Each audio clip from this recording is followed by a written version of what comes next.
Hello, and welcome to another episode of Chuchu Reviews, the show where I take 4 random, unrelated albums and I stick them in a blender, and then I review them, I rate them, and I rank them. Simplicity achieved. 3 of the records this week were pulled from the comments, so if you have an album you'd like to see featured, why not drop a suggestion, and who knows, you might just get lucky. So let's introduce this episode's combatants in alphabetical order. Firstly, we have The Harsh Light of Day by Fastball from the year of 2000, which was nominated by Tailtube. Next, we have The Punishment of Luxury by Orchestral Manoeuvres in the Dark from 2017, which was nominated by Stee. Then we have First 2 Pages of Frankenstein by The National from this year of 2023 and is my own pick for inclusion. Finally, we have the debut self-titled LP by Strawberry Switchblade from 1985, which was nominated by Tyler the Creation. So, now the battle lines have been drawn, let's be complete rankers and rank up a storm. This is Chuchu Reviews.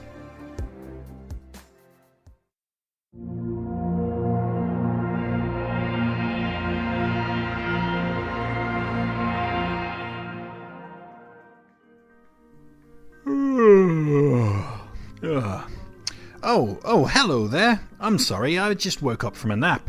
I was dreaming that I had 2 Japanese wives. They had that whole kind of porn star look about them, with the massive titties and all that kind of thing, and I was instructing them on how to enjoy lesbian sex when I wasn't around to satiate them.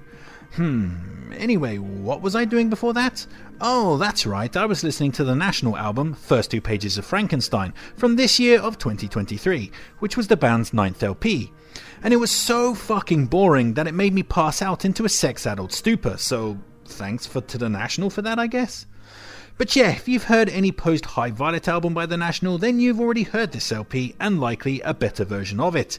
So you should probably just skip listening to this and do something more interesting, like grouting leaves out of your roof gutter. It's getting so monotonous when it comes to the National.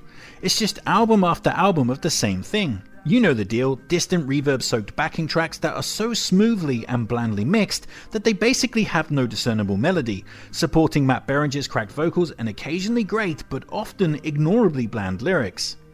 And his lyrical subjects never really change all that much, and often the songs simply consist of various miserable phrases that don't really add up to anything concrete, save for the fact to impart that yes, he is pretty miserable. This album comes off worse than most prior records by the band due to having a folkier, more stream-of-consciousness style that often places way too much reliance on Berenger's lyrics, and in the process sacrifices such things as catchy choruses or more traditional pop structures. Basically, most of the things that made High Violet such a great album. Still, even at the least of their powers, the band can still knock out the odd powerful tune. Opener, Once Upon a Poolside, is a nicely emotive, distant piano ballad that thrums with an earned sadness, the simplicity of its riff amplifying the feeling. Eucalyptus and Tropic Morning News remember that melody is actually a good thing and provide catchy choruses to cling to, while New Order t-shirt sees Berenger on form, his lyrics of romantic nostalgia and desperately trying to cling on to mental snapshots of small meaningful moments managing to find their mark. But for every good moment, there's a sounder-like dull one. Tracks like Alien, The Alcott, This Isn't Happening, Grease in the Hair, or Ice Machines are cookie-cutter autopilot boredom. Not even the inclusion of Taylor Swift or Phoebe Bridgers can liven them up. So yeah, this is the point where I'm personally getting off the National train. Albums like Boxers, Trouble Will Find Me, and especially High Violet were good to great. But this LP is the sound of a band way too comfortable in its own skin, and in desperate need of an overhaul or a soft reboot. 2 stars. How you look like a poster in the 70s mood, standing outside the base of your magazine skyscraper, waiting for me to go drinking downtown. I keep what I can use, split-second glimpses and snapshots of the sun. You in my New Order t-shirt, holding the time that lasts a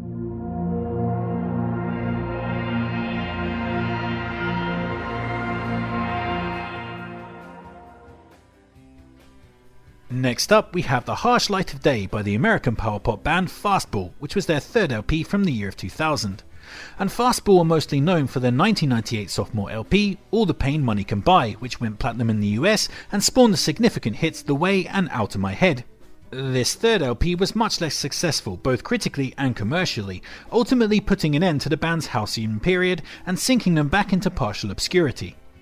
And yeah, this record has some really frustrating problems. There's a lot of potential here. The band have a good way with melody, and the singer, Tony Scalzo, has a decent voice and a lyrical style that is nicely emotive. I mean, he's never going to outshine Dylan or Morrissey or anyone like that, but there is a good emotional bassline here. Unfortunately, the band makes stylistic and production choices on this that really conspire to undo that potential, most notably when it comes to the inane overuse of guitar distortion. This isn't so much of a problem on the first half of the album where most of the stronger material is housed, but around halfway through, the band really put the hammer down in terms of guitar snarl and just don't let up. And this has the effect of burying a lot of the melody, subtlety or emotional connection that the songs might have otherwise had. Tracks like Wind Me Up and Don't Give Up On Me have nice things like lightweight melodies or catchy choruses, but that awful overbearing guitar fuzz utterly ruins them and downgrades the tracks to near blustery filler. The saddest victim of the bland guitar crunch game though is Morning Star, which has a beautiful jangly chord progression at its core and an intuitively catchy vocal hook. But again, those things are severely hindered by just annoying unnecessary noise. Mercifully, that track isn't completely crushed as its heart remains strong, but it could have been so much better if the band took it in another direction. Add into that some straight up naff tunes such as Time or Funny How It Fades Away, and you have an album that severely wobbles. But there are undeniable moments of brilliance here too. You're an Ocean has a wonderful underlying barroom tweeness that recalls wispy jangle bands like the Kinks.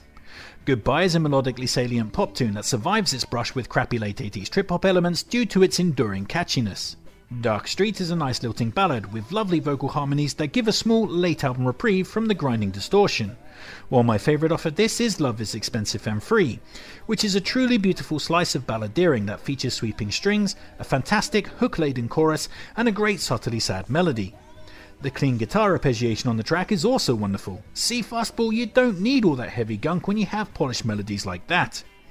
So yeah, ultimately this LP is a really mixed bag. The best songs on it are great, but there are too many problems that pile up over its runtime. 3 stars. I believe I'd buy whatever you would sell to me. Nothing in my life ever came with it. You're an ocean, settle down, what's that commotion? I'm an island, but you're an ocean, and it's a stormy sea of light and emotion.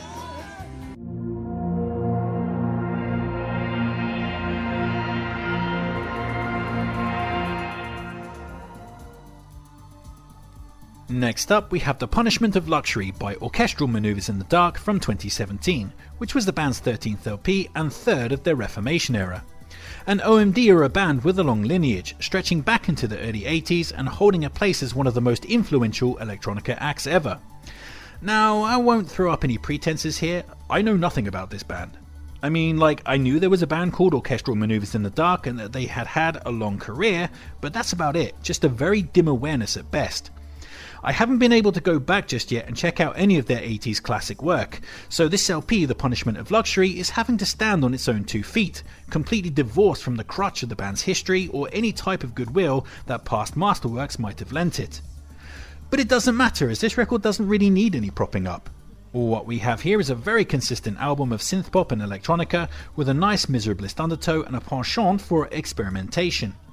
The soundscapes all have nice clean lines and a melodic simplicity that calls back to Kraftwerk and 80s synthpop in general, which makes sense as OMD helped create 80s synthpop. Highlights on a solidly entertaining and enjoyable release includes the opening title track, The Punishment of Luxury, which kicks things off by immediately resuscitating the 1980s and impresses with its crystal clear sound quality. What Have We Done and One More Time have instantly catchy pop choruses and make for delectable little disco biscuits. Isotope has a fun skittering opening, a crystalline melody and some beautiful and glacial synths that add a lot of atmosphere to the track, while Robot Man has an infectiously daft energy thrumming through its mechanical Kraftwerkian frame. But still, the good times, they just keep on rolling. As We Open, So We Close is beautiful with its teary cascading synth lines. Art Eat Art is a lot of fun with its thumping disco beats, jittery synths and an almost Sparks-like level of idiosyncratic weirdness.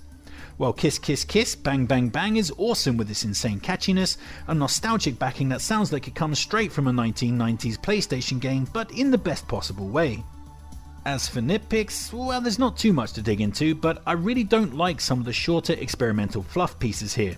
Precision and Decay seems like it's going somewhere with the introduction of guitars, but ultimately devolves into unsatisfying, sped up, spoken word art pop. La Métralleuse is legit annoying with its faux gunfire and tacky battleground sound effects. That one really should have been cut. While The View from Here might have been a nice closer if its main riff didn't recall the nursery rhyme Frère Jacques so closely. It just bugs the fuck out of me. But yeah, in the end the occasional weak spot gets swept away in the river of the good stuff on offer here. And if Orchestral Manoeuvres in the Dark are still this good this late in their career, it makes you wonder just how good they must have been at their peak. Colour me intrigued. 4 stars.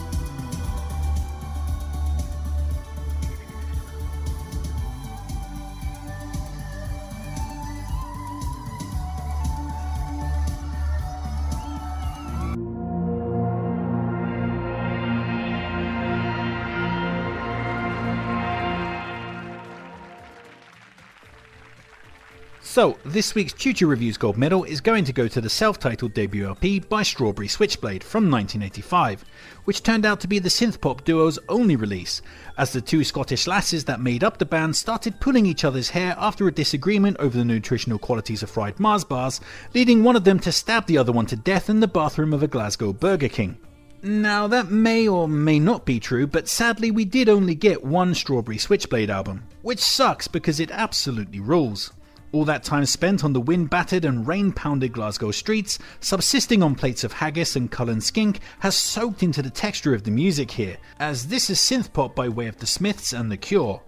There's a real working-class gothic atmosphere to the band's music, and it's soaked in sadness and a sense of isolated bleakness.